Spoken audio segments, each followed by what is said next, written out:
Pebbles Tamil. Hello friends, welcome to pebbles. நான் உங்கள் கோபிசுதா, கோபி சமையல். நம்ம இன்றைக்கி என்ன செய்ய போகிறோம்னா ஆந்திரா வெங்காய பச்சடி. இது வந்து ஆந்திராவில் சாதத்துக்கூட பிசைஞ்சு சாப்பிட ரொம்ப விரும்புவாங்க. நம்ம என்னென்னா இந்த டேஸ்ட்டுக்கு சாதம், இட்லி, தோசை, பணியாரம் எதுக்கு வேணாலும் நம்ம எடுத்துக்கலாம். அடைக்கும் ரொம்ப டேஸ்ட்டாக இருக்கும். இதனால் வெங்காயம் ஒரு 50 கிராம்ஸ் அளவுக்கு நம்ம புளி எடுத்துக்கலாம். இதை நல்லா வதக்கிக்கணும். அது மட்டும் இல்லாமல் கடுகு, வெந்தயம் இதை லைட்டாக ஃப்ரை பண்ணிவிட்டு நம்ம பொடி பண்ணி வச்சுக்கணும். கடைசியாக ஆட் பண்ணிக்கலாம். அது ஃப்ளேவர் நல்லா கொடுக்கும்.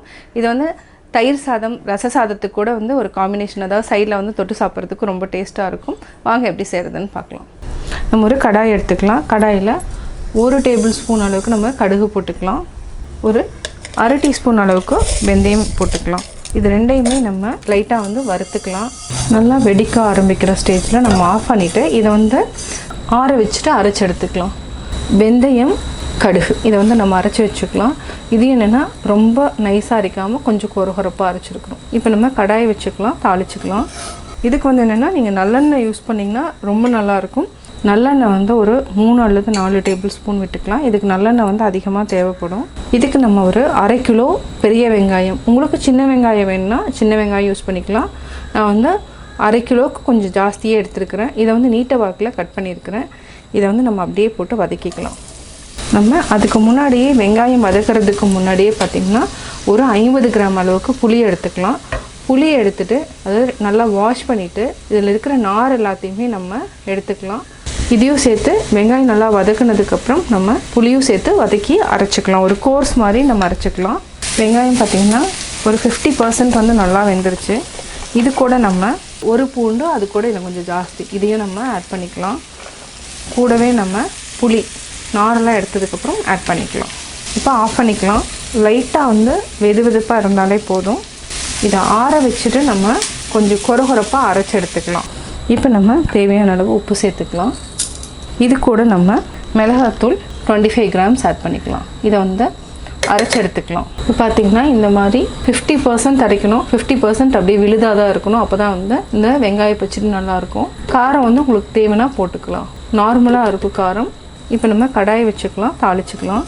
இதுக்கு என்னென்னா நீங்கள் நல்லெண்ணெய் யூஸ் பண்ணிங்கன்னா ரொம்ப நல்லாயிருக்கும். இதுக்கு ஒரு ரீஃபைண்ட் ஆயிலோ கடலெண்ணெய் யூஸ் பண்ணிங்கன்னா நல்லா இருக்காது. இந்த வெங்காய பச்சடி நல்லெண்ணெயில் தான் தாளிக்கணும். நல்லெண்ணெய் கொஞ்சம் ஜாஸ்தி விட்டுக்கலாம். இது ஒரு 30 ml அளவுக்கு விட்டுக்கோங்க. கடுகு ஒரு 1/4 டீஸ்பூன் போட்டுக்கலாம்.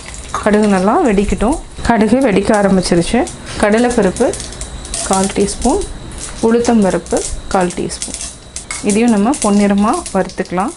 வறுத்துட்டு ஒரு ஈருக்கு கருவேப்பிலையை இதை நல்லா கிள்ளி போட்டுக்கலாம். இது கூட 2 வரமிளகாய் சின்னதாக கிள்ளி போட்டுக்கோங்க. இது காரம் ஜாஸ்திங்கிறதுனால நான் 2 ஆட் பண்ணியிருக்கிறேன். இல்லைனா நீங்கள் 3 அல்லது 4 கூட ஆட் பண்ணிக்கலாம். ஒரு 1/4 டீஸ்பூன் அளவுக்கு நம்ம பெருங்காய பொடி போட்டுக்கலாம். இப்போ நம்ம அரைச்சி வச்சுருக்கிற வெங்காயம், புளி, வரமிளகாய் தூள் இதை அப்படியே ஆட் பண்ணிக்கலாம். இதை நம்ம அப்படியே மிக்ஸ் பண்ணிக்கோங்க. பார்த்திங்கன்னா நம்ம தண்ணி எதுவுமே படாமல் தான் யூஸ் பண்ணியிருக்கிறோம். உப்பு இருக்கான்னு செக் பண்ணிவிட்டு நம்ம அப்படியே கொஞ்சம் நல்லா வதக்கணும். இதில் பார்த்திங்கன்னா பச்சை வாசனை ரொம்ப இருக்காது. ஆல்ரெடி நம்ம வதக்குனதுனால நல்லெண்ணெய் இன்னும் 2 டேபிள் ஸ்பூன் போட்டுட்டு நம்ம மூடி வச்சுக்கலாம். இன்னும் தேவையான அளவு உப்பு சேர்த்துட்டு அப்படியே நல்லா கலர் மாறி வரும். அது வரைக்கும் நம்ம சிம்மில் வச்சு வேக வச்சுக்கலாம். இதுக்கு என்னென்னா அடி கனமான பாத்திரம் யூஸ் பண்ணுங்கள். லேசான பாத்திரம் யூஸ் பண்ண வேண்டாம், இல்லைன்னா அடி பிடிச்சிரும். இப்போ நம்ம மூடி வச்சுக்கலாம். இது என்னென்னா 1 நிமிஷம் நல்லா வெந்ததுக்கப்புறம் நம்ம கடுகு, வெந்தய பொடி ஆட் பண்ணிக்கலாம். அவ்வளோதான். இது நல்லா ஸ்லோவாக சிம்மில் வச்சுட்டு வேக வைக்கணும். உப்பு இருக்கான்னு செக் பண்ணிக்கலாம். இப்போ நம்ம மூடி வச்சுக்கலாம். இது என்ன ஒரு 6 to 8 மினிட்ஸ் வரைக்கும் நல்லா சிம்மில் வச்சிட்டிங்கன்னா நல்லா வெந்துடும். அதாவது ஆயில் ரிலீஸ் ஆக ஆரம்பிச்சிடும். அதுக்கப்புறம் ஆந்திரா வெங்காய பச்சடி ரெடி ஆகிடும். இப்போ நம்ம வெங்காய பச்சடி பார்த்திங்கன்னா நல்லா வெந்து, அதாவது ஆயில் பார்த்திங்கன்னா நல்லா ரிலீஸ் ஆகிடுச்சு. இப்போ நம்ம ஆஃப் பண்ணிக்கலாம். இது பார்த்திங்கன்னா கலரே நல்லா டிஃப்ரெண்ட்டாக இருக்கும். அதே மாதிரி இது டோட்டலி ஆந்திரா ஸ்டைல். இது சாதத்துக்கு கூட சாப்பிட்டிங்கனாலும் ரொம்ப டேஸ்ட்டாக இருக்கும். இட்லி, தோசைக்கும் எடுத்துக்கலாம்.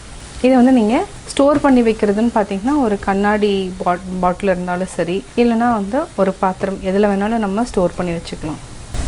அவ்வளோதான். நம்ம வேறு பாத்திரத்தில் மாற்றிக்கலாம்.